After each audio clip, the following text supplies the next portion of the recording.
Hey, what's up, y'all? I want to talk a little more about things to do over dominance, which I made a comment in one of the recent videos, a diminished video, I think, that it's like a big world and like, a joke could be a channel unto itself, and it's kind of true.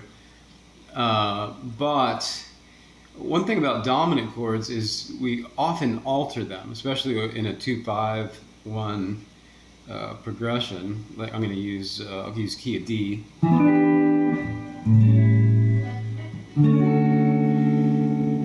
So just E minor 7, A7, D major 7 in this case.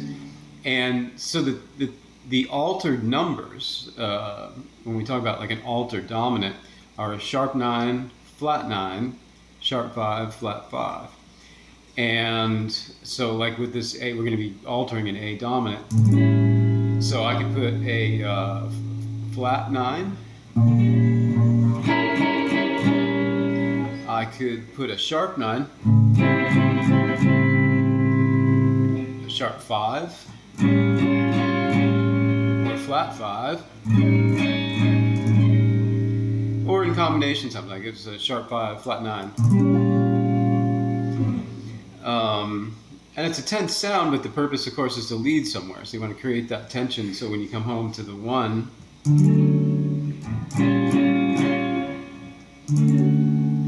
it sounds like you needed to go there.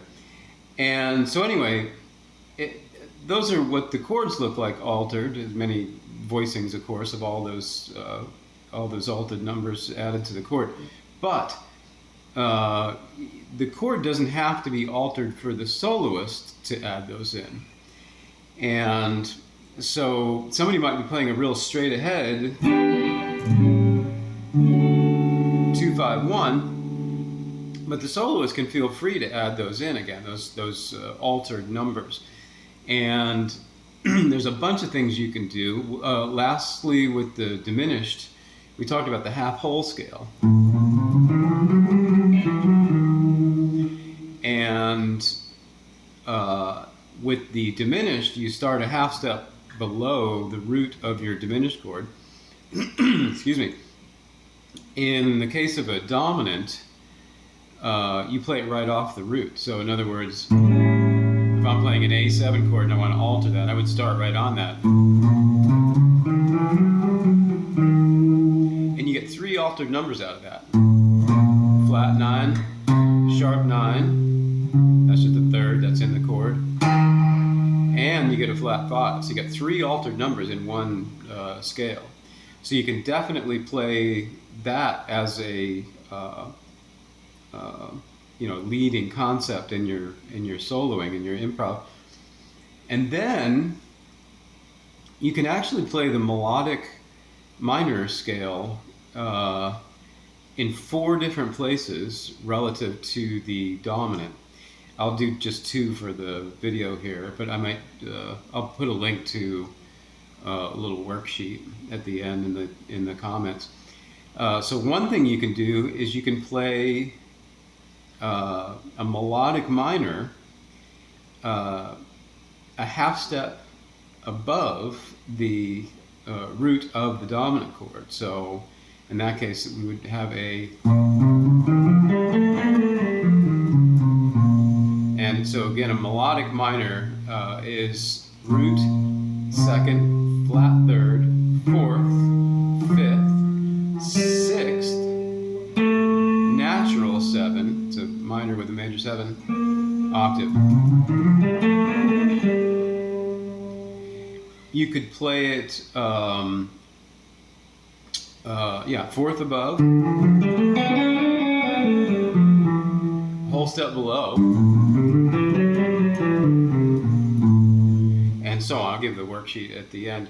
But all those work, and they put different of the varying numbers of and different altered numbers on the dominant that you're trying to alter or create tension on.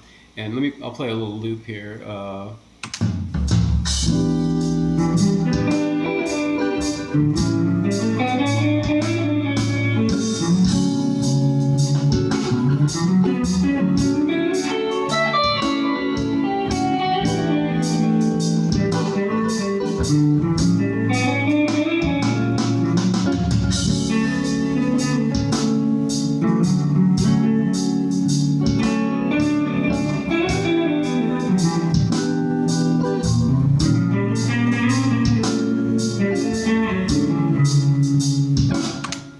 get the idea. So I just, in that case, I utilized both the half step above, the melodic minor half step above, and a fourth above the root of the dominant chord that I'm trying to put some tension on, add some tension to.